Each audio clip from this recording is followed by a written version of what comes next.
President Cyril Ramaphosa arriving in Lesotho today on official working visit. His first stop was to pay a courtesy call on King Letsie III. The president is accompanied by the Defense and State Security Ministers Nosiviwe, Mapisa-Ngqakula and Ayanda, Dlodlo, respectively.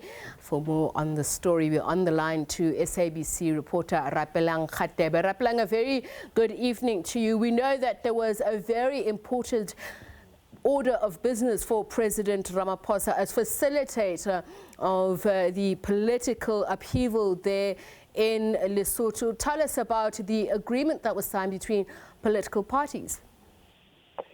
Thank you very much, President Ramaphosa had quite a wide basket of issues that he wanted to engage into. He went into business, he went also into other engagements of social relations between the two countries. But importantly was signing of the reaffirming and respecting of the integrity and honesty of the facilitation team that would carry out the task on behalf of SADC.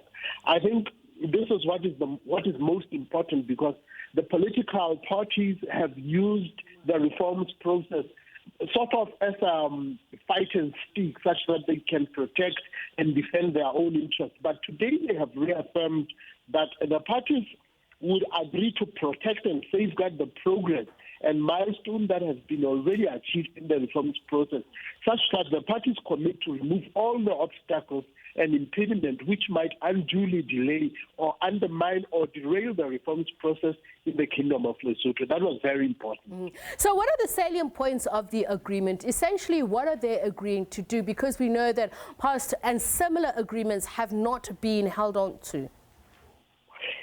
Yeah, I think it's mostly just to reaffirm their commitment. They say the parties to this agreement, they will undertake that the Parliament, one, will convene no later than the 5th of August 2019 for the purposes of enacting the law that established the National Reform Authority, because they want to consider that authority as the only one. Whether there is government or there is no government, that authority will carry through the work of the reforms going through.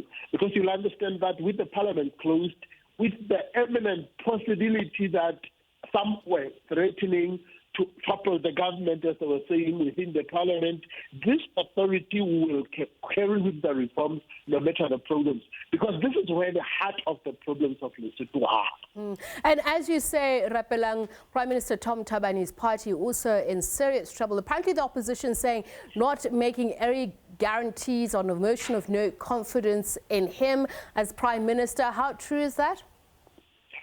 Absolutely, because as we speak, they were in court today because they are trying to get a special conference for Thabane to come and confirm or remove the decision that I've taken earlier on to remove him as the leader of the party.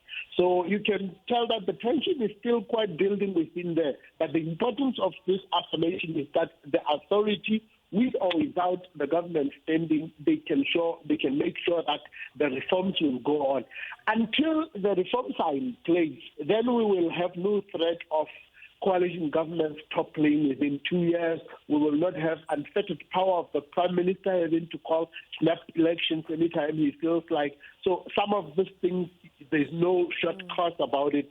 This is what the reforms aims to find. So Rapelang, quick and final question. The envoy on this from President Cyril Ramaphosa's side, that is the former Deputy Chief Justice Dikgang Moseneke.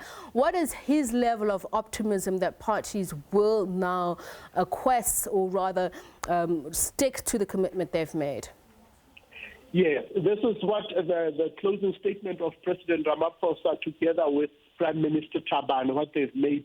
They have congratulated Ndate Moseneke for actually being there, for making this a success, actually calling this the climax of the project that started over almost 5 years ago, and say they have something that they can report to SADC, and they are looking forward that they have moved the hurdles that were in the way.